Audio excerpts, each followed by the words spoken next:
Wait, did you catch what they are actually chanting? People are literally calling for assassinations in broad daylight outside a women's leadership summit. You absolutely have to see how this entirely unraveled.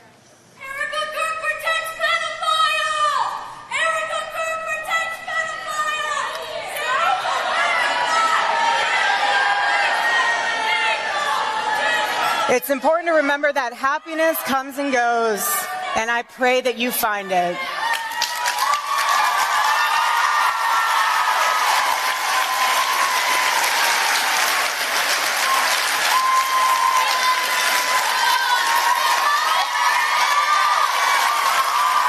Look at the sheer emotional discipline on display right here. An agitator has completely hijacked a peaceful keynote, but pay attention to the speaker on stage. There is absolutely zero hesitation or fear in her eyes. She completely disarms the attacker with total emotional control, wishing them happiness instead of screaming back. It's an absolute masterclass in psychological judo. When someone brings that level of chaotic aggression into a public space, they are entirely relying on you to lose your temper. They desperately want a viral freakout or security tackling them. By giving them nothing but a calm, borderline pitiful response, you completely drain their power. Watch the faces of the people sitting in the front rows. You can actually see the tension physically leave their shoulders the second the speaker reclaims the frame. It exposes the reality that these disruptions are pure theater meant for social media, not actual activism. The entire stunt completely backfired right in front of the cameras, and the agitator is left with absolutely nothing. The firefighter testified. The officer who arrested Anthony took the stand. He described handcuffing Anthony as the body cam footage played. According to Officer Eduardo Cortez, Anthony told him, quote, "I'm not alleged, I did it," and quote, "He put his hands on me, I told him not to." On cross-examination, the defense did confirm Anthony surrendered peacefully and complied with the officers. Did you catch what the arresting officer just confirmed on the stand? We are jumping over to a murder trial where the defense is heavily pushing a self-defense narrative. But listen closely to the quote. "I'm not alleging I did it. He put his hands on me."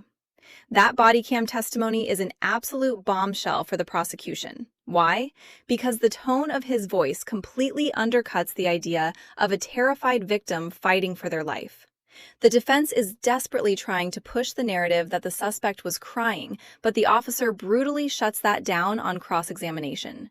No tears, just a cold response. Notice how the entire self-defense argument hinges on that split-second interaction? The suspect surrendered peacefully, sure, but that admission on tape is going to be incredibly difficult to walk back in front of a jury. You simply cannot respond to a physical shove with lethal escalation and expect the law to automatically cover you. This precise piece of footage is exactly what destroys the defense's entire foundation.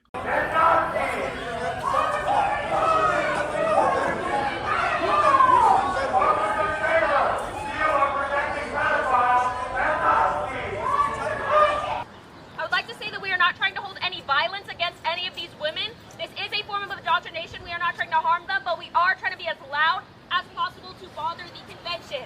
Yeah! San Antonio is a place of community and heart. This is no place for Turning Point USA. This is no place for their hateful values. All right, who's ready to head down? Listen to the massive contradiction happening in real time right here. Check out the megaphone tactic being used. They literally admit into the microphone that they are not trying to be violent, but rather they are just trying to be as loud as possible to bother the convention. There is no actual policy debate happening.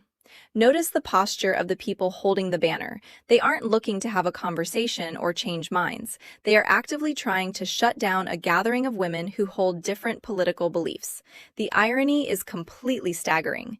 You are using an aggressive mob tactic to protest while claiming you are the peaceful ones. Look at the sheer volume they are pumping into that street. This is exactly what the megaphone is designed to do: create a hostile gauntlet. It's purely about dominance and making public spaces entirely unlivable for your opposition. It's wild to watch people openly confess that their entire strategy is just noise pollution, disguised as moral superiority. Prosecutors continue laying out their case against Carmelo Anthony. He is the teen accused of killing another teen at a Frisco ISD track meet last year. Anthony's attorney claims it was self-defense. Trevor Sahaki is live outside the courthouse for us this morning. And Trevor, who has the jury heard from this morning?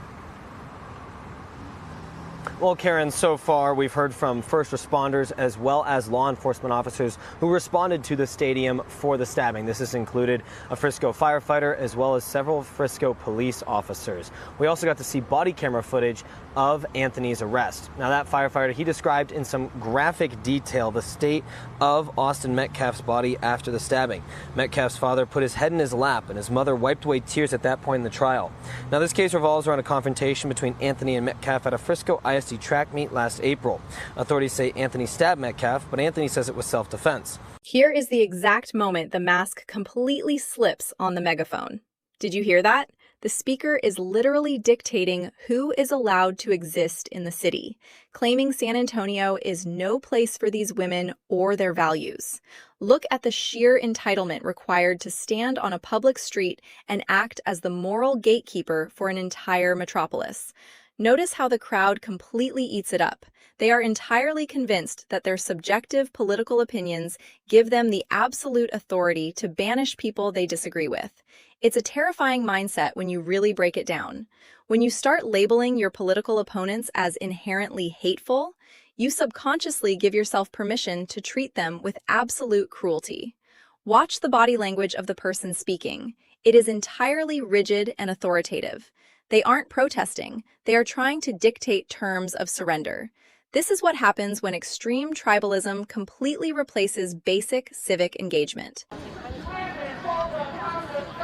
Charlie Kirk deserved to die. Women hold up half the sky. Charlie Kirk deserved to die. Women hold up half the sky. Charlie Kirk deserved to die. Women hold up half the sky. Charlie Kirk deserved to die. Now let's jump back outside to the sidewalk where the crowd is fully synchronized. Notice the terrifying escalation in this second wave of chanting. They are repeating the death threat on a loop. This isn't one rogue, crazy person acting out. This is an organized group collectively singing a death threat in unison. Do you realize how desensitized you have to be to stand on a sidewalk and chant for someone's murder like it's a catchy summer hit? It's completely disturbing.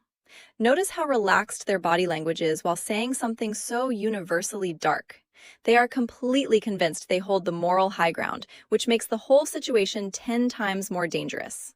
When a group believes their righteousness gives them permission to demand death, the line between peaceful protest and violent mob completely evaporates. Look at the people walking by in the background, completely ignoring it. This footage is the absolute definition of radicalization hiding in plain sight. Nobody is living in here. We don't want you in our city. You are screaming nothing. You are acting towards women and see that you are not the side of women. You are not the city. Check out this incredibly tense interaction right on the pavement. The audio is incredibly chaotic, but if you pay attention to the body language, it tells the entire story. You have individuals physically confronting attendees, demanding they validate their anger. The agitator is literally inches away from total strangers just trying to enter a building. Notice how the attendees just stand there, completely stoic, refusing to take the bait. That refusal to engage is what drives the agitators absolutely insane.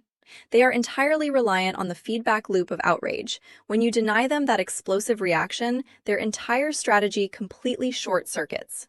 It's a psychological standoff happening right on the pavement. The sheer entitlement required to block someone's path and interrogate their personal beliefs is mind-blowing. It perfectly encapsulates everything we've seen today, a relentless push for conflict met with a refusal to break character. It's absolute modern madness. What do you think is actually driving this level of absolute chaos? Drop your thoughts below, hit subscribe, and I'll catch you in the next breakdown.